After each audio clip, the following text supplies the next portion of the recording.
ప్రభునందు ప్రియమైన శ్రోతలకు వందనములు. ఈ పోడ్కాస్ట్ కార్యక్రమం నాకు స్వాగతం. మీ అందరి కొరకు ఈ కార్యక్రమమును ప్రసారం చేయుచున్నాం. విని దైవాశీస్సులు పొందుకోగలరు. ప్రియమైన శ్రోతలందరికీ ప్రభువైన యేసుక్రీస్తు అత్యున్నత నామంన శుభములు. ఈ వారం మనం సుంకపు గుత్తదారుడు ధనవంతుడు అయిన జక్కయ్య యేసును కలిసిన సందర్భంను గురించి ధ్యానిస్తున్నాం. అందులో భాగంగా ఈరోజు మన ధ్యానాంశము యేసు ఎన్నుకున్న ఇల్లు, ద హౌస్ జీసస్ చూస్. యేసు ఎరికో పట్టణంలో ప్రయాణిస్తుండగా జక్కయ్య ఆయనను చూడాలని ఎంతో ఆశపడ్డాడు. కానీ అతడు పొట్టి మనిషి కావడం వలన, జనసమూహం ఎక్కువగా ఉండుట వలన యేసును చూడలేక ఒక మేడి చెట్టు ఎక్కాడు అని తెలుసుకున్నాం కదా. ఇప్పుడు లూకా సువార్త 19వ అధ్యాయం 5-7 వచనములు చదువుదాం.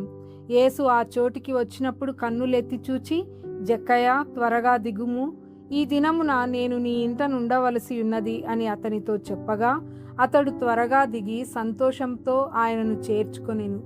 అందరూ అది చూసి, ఈయన పాపి అయిన మనుషుని యొద్ద బస చేయ వెళ్ళనని చాలా సణుగుకొనిరి.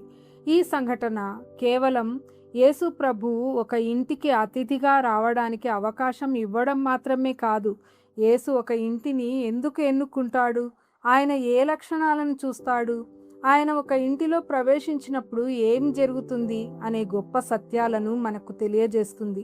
మొదటిదిగా, యేసు తనను వెదికే హృదయం ఉన్న ఇంటినే ఎన్నుకుంటాడు. జక్కయ్య యేసును చూడాలని ఎంతో కోరిక పడ్డాడు. ఆ కోరిక కారణంగానే చెట్టు ఎక్కాడు. అతని చర్యలో యేసును తెలుసుకోవాలనే ఆతృత కనిపిస్తుంది. కీర్తన 27:8లో, నా సన్నిధిని వెదకుడని నీవు సెలవీయగా, యెహోవా నీ సన్నిధి నేను వెదకెదనని నా హృదయం నీతో అనెను అని కీర్తనకారుడైన దావీదు అంటున్నాడు. యేసు పరిపూర్ణులైన వారిని మాత్రమే వెదకడు, ఆయనను వెదకాలనే కోరుకునే హృదయాలను చూస్తాడు. ఒక చిన్న ప్రార్థన, ఒక చిన్న విశ్వాసపు అడుగు, వాక్య ధ్యానంపై ఆసక్తి, ఇవన్నీ యేసును ఆహ్వానించే చర్యలు. యేసును వెదికేవారు ఉన్న ఇల్లు ఆయన ఎన్నుకునే ఇల్లుగా మారుతుంది. రెండవది, యేసు తెరవబడిన హృదయంను మరియు మారు మనస్సును కలిగిన ఇంటిని ఎన్నుకుంటాడు. యేసు పిలిచిన వెంటనే జక్కయ్య ఆనందంతో దిగి వచ్చి ఆయనను తన ఇంటికి ఆహ్వానించాడు. ఆ తర్వాత జక్కయ్య తన జీవితంలో మార్పును పొందటం కూడా చూస్తాం. 2వ కొరింథీ 7:10 దేవుని చిత్తానుసారమైన దుఃఖం రక్షణార్థమైన మారు మనస్సును కలుగజేయును అని వివరిస్తూ ఉంది. తప్పు చేసిన వాడు తన తప్పును ఒప్పుకొని సరిదిద్దటానికి సిద్ధపడినప్పుడు దేవుడు అతనిలో పనిచేయగలడు. నిజాయితీ, క్షమాపణ, మారు మనస్సు ఉన్న ఇల్లు క్రీస్తు నివసించుటకు అనుకూలమైన స్థలం అవుతుంది. మూడవదిగా, యేసు సమాజం తిరస్కరించిన ఇంటిని కూడా ఎన్నుకుంటాడు. యేసు జక్కయ్య ఇంటికి వెళ్తున్నాడని చూసిన ప్రజలు గొణిగారు. ప్రజలు జక్కయ్యను పాపిగా చూశారు, కానీ యేసు అతనిలో మార్పు సాధ్యమని చూశాడు. లూకా సువార్త 5:31-32 వచనములలో యేసు ఆయన శిష్యులు ఒక సుంకరి ఇంట భోజనం చేస్తున్న సందర్భంలో అక్కడ సణుగుతున్న శాస్త్రులతో పరిసయ్యులతో ఆయన, రోగులకే కాని ఆరోగ్యం గలవారికి వైద్యుడక్కరలేదు, మారు మనస్సు పొందుటకై పాపులను పిలువ వచ్చితిని కానీ నీతిమంతులను పిలువ రాలేదని చెప్పాడు. మనుష్యులు మిమ్మల్ని తిరస్కరించినా, మీ గతాన్ని చూపించి తీర్పు చెప్పినా యేసు మీ వద్దకు రావడానికి వెనుకాడడు. ఆయన కృప అవసరమైన చోటికే వస్తాడు. 4వది, యేసు ఒక ఇంటిని మార్చడానికి మరియు సాక్ష్యంగా నిలపటానికి ఎన్నుకుంటాడు.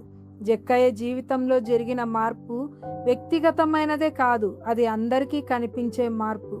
లూకా 19:9లో, నేడు ఈ ఇంటికి రక్షణ వచ్చి ఉన్నది అని యేసు ప్రకటించాడు.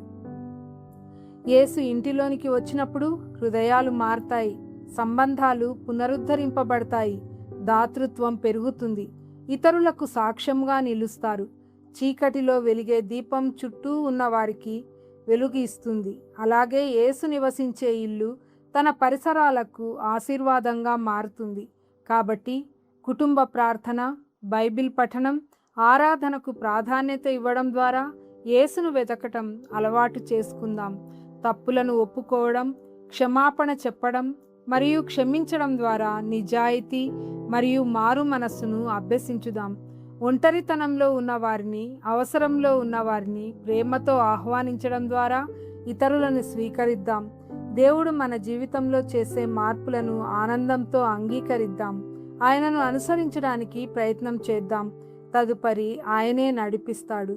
యేసు పరిపూర్ణమైన ఇళ్లను ఎన్నుకోడు. ఆయనను వెదికే, ఆయనను ఆహ్వానించే, ఆయన చేత మారడానికి సిద్ధంగా ఉన్న ఇళ్లనే ఎన్నుకుంటాడు. జక్కయ్య ఇల్లు ధనం వల్ల ఎన్నుకోబడలేదు, అతని హృదయం తెరవబడినందువల్లనే ఎన్నుకోబడింది. ఈరోజు మనల్ని మనమే ప్రశ్నించుకుందాం. యేసు ఈరోజు నా ఇంటి వద్దకు వచ్చినట్లయితే ఆయనను ఆహ్వానించడానికి నా హృదయం సిద్ధంగా ఉందా? మనం కూడా జక్కయ్యలాగా యేసును వెదకుదాం. ఆనందంతో ఆయనను ఆహ్వానిద్దాం. మారు మనస్సుతో ఆయనకు లొంగిపోదాం. అప్పుడు మన ఇల్లు కూడా జక్కయ్య ఇంటిలాగా రక్షణ, ఆశీర్వాదం, సాక్ష్యంతో నిండిపోతుంది. ప్రభువు చేత నేడు ఈ ఇంటికి రక్షణ కలిగెను అని ప్రకటింపబడునుగాక. ఆమెన్. ఈ కార్యక్రమమును గూర్చి మీ సలహాలు మరియు మీ ప్రార్థనా అవసరతల కొరకు మమ్మను సంప్రదించవలసిన మా ఫోన్ నంబర్ 9448508503 మరియు ఈమెయిల్ ఐడి info@fibaonline.org. మా ఫోన్ నంబర్ మరొకసారి 9480585039. Email ID info@fibaonline.org.